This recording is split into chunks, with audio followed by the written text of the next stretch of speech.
Hey, welcome back! This is not about my Viking helmet, it's not about the axe effect.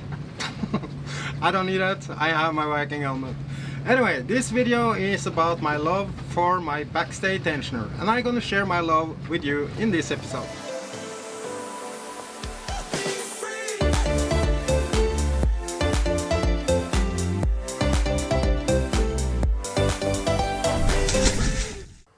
Last week have been pretty efficient, and I'm only showing you some of the things here before touching the surface of rigging and sail trim.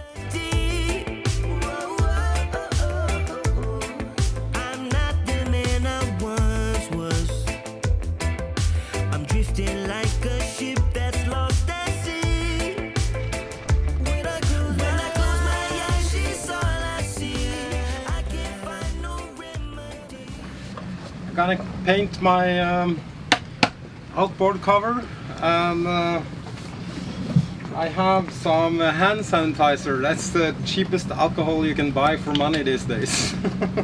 it's super to get rid of the leftovers from the glue. So I'm gonna spray paint this because unfortunately things are not like back home, so I'm gonna paint the Norwegian flag on it. And I know I should be sanding it down, rubbing it for the paint to stick better, but I don't bother. It's just, the point is it should look like something useless. It's not about the finish, it's just to make it look something that you don't want to steal.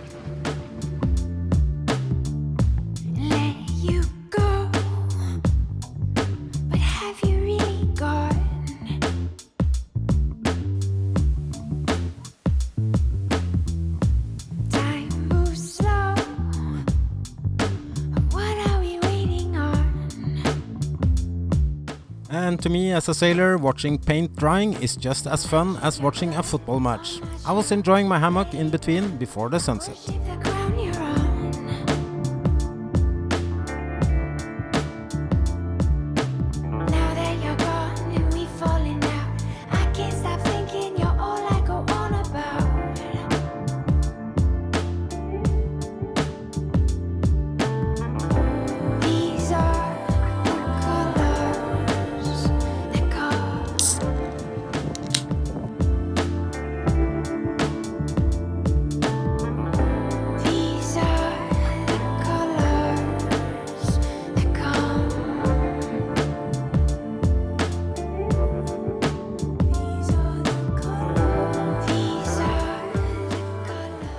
This was not what I wanted right now. Ready to move B3 into a shallow and complicated service pier. But being in the Caribbean, you know it will disappear just as fast as it came. Still a bit skeptical about my project of moving B3 to the rigger's workshop. I'm just back after going into Le Marin to the service pier. Unfortunately it was too shallow for my draft, so I could not go in there, and it was so crowded. Of course I had checked the map prior to my attempt, but the staff told me it was more than 3 meters just hug the yachts at port side while entering. We have had lots of big boats here, they said. However, my depth sounder is at my bow, and I calibrated to give me the exact depth. End of the day, I'm in charge of my own decisions and the following consequences. So I just had to abort and back out. So, and with this wind, a little bit exciting, but it was all good. Anyway, I have this Backstay Tensioner to trim my rig, so it bends the top of the mast, and also to flatten the sails. I'm gonna show you a little bit later. But I have not been so happy with it lately. It hasn't given me the twist and the effect I want, so I thought it was on time to do a rig inspection and tune the rig. So after I had moved B3 back to the anchorage, the riggers came to inspect mast and wires out here. If you're a sailor, you most likely know this is recommended to do every 10 years or so. However, it also depends on how many miles you sail, and not to forget how hard you enjoy sailing. Now and then I control this myself, but it's always nice to have some professional eyes with the right tools to control things on a frequent basis. So the guys have just left, and they checked everything on my mast and my wires and all the standing riggings. I have also some issues with one of the halyard fittings, and the easiest way to fix that is actually to take off the mast. So once the mast is off, I might as well replace everything, because I mean, it's a little bit ahead of schedule, but normally you should do this every 10 years or so. Of course, depending a little bit how hard you sail and how much you sail, but I think it's time. And also now I have the time to do it, and for sure I'm gonna be more than a year in the Pacific, and in the Pacific it's gonna be complicated. And to be realistic, between Martinique and New Zealand there is really not that many options. I know there are some places in the Pacific that you can do things, but if you need some spare parts or something, it might take a long time to get it. So I just thought that it's a good idea to just do everything here, and better safe than sorry. And as one of my former colleagues always said, he teach me this, that if you think safety is expensive, try an accident.